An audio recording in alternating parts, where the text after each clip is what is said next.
si John Mark, saka si Roby Ann. Good evening!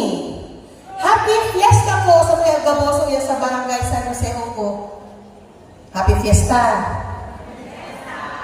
Youth night, di ba? Baga... Maluya. Maluya, may tahimik ang pinakban. Okay, ang sakuyang halangkaw na respeto siyempre sa ating amang Barangay San Jose po, Barangay Captain Kuya Cap Mervin Tulon. Ang sakuya pong kaibahan dyan po sa munisipyo, ang sakuya po na SK Federated President. Walang iba po kundi si SK, si SB member Mark J. Aguinillo. At ang ating SK Chairperson po si Upo, si Kevin Toplano. And of course, meron po tayong mga bisita na galing po sa Bagamanok. Sabi ko, i-adapt natin to. Sa bagay, ano naman natin kapitbahay. Yan po ang ating si PBM, ang SK Federated President for the whole Catanduanes po, si Honorable Alvin Rodriguez. Wapo-wapo tayong ka-PBM. Ayan. And syempre po si Honorable Alfie Vera, SK Chairperson ng Barangay Kigaray. Bagaman po yan. Asin po si Honorable Kyle Villar. Tatay niya si Manny Villar. From Barangay Tahan. Kaway. Next year, dito na daw sila. Naka-vlog kayo. Magiging mga taga-biga na sila. Nasa YouTube kayo, nasa Hindi YouTube. po kalilimutan. Andito po ang mga kapugtuan ang sakuya po na pamilya.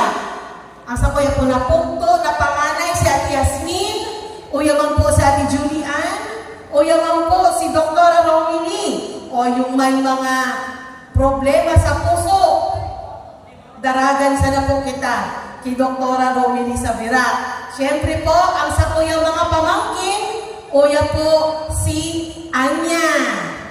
And siyempre, uyaman po sa sakuyang lola, si Lola Violin Yambao, ang sakuya po ng mga pinsan, na hari po sa UK, asin po sa Australia, uya po sa Ate Vanji, uya sa Ate Merda, uya po sa Ate Jocelyn. Asin siyempre, ang yaya ng bayan, asin uya po si Richard.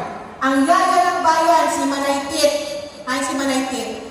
O, Adon.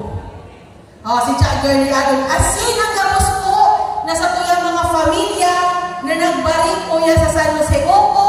Happy Fiesta po sa Tuya Gabos. Happy Fiesta. Hagan po ako ng dispensa kasi kadakor ning nag-message sa ako na tayo man mayor bawal na mag-fiesta.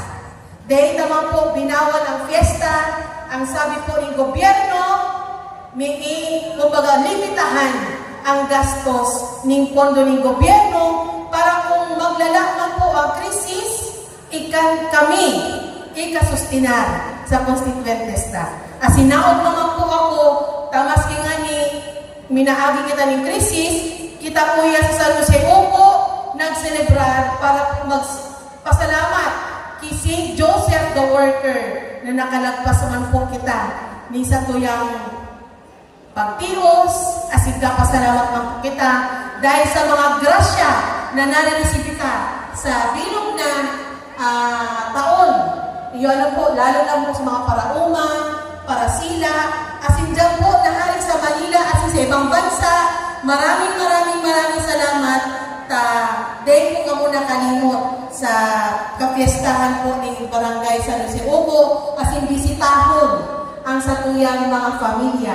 Hagan po kita ng dispensa kasi nangako ako kang last year na panagfiesta na konkreto na ang kalsada nato. Pero adyan naman po, kapatrabaho kita, pinatulong talang. Kasi kung bakbak na ang kalsada, grabe man na dismido man ang makukuha nato. Kaya pagkatapos ng fiesta, dire-diretso ang patrabaho ng atong kalsada. Kaya pag next year, mas kigan kita magsarayaw sa kalsada. Tayo ka na po kita ng magayon na konkretong kalsada. Ano po? Kay SK Mark J, maraming salamat. SK, nagsuporta ka man sa kapiestahan ng Opo, as in sa pagselebrar ni Youth Night asin sa mga hobbiness na uya po dyan sa luwas, open ang sa tuyang plaza para mag-uma asin magsarayaw po kita. Sa liwat, happy fiesta po sa Tuya Gabos asin permiso na po kitang masuporta sa serbisyong Magayon. Palakpakan kita! Parang po. Thank you very much, Honorable. At sandali lang ate, nakalimutan mo, SPK rin. Magbibigay po tayo ng assistance ngayong gabi. Magbibigay po tayo ng 5,000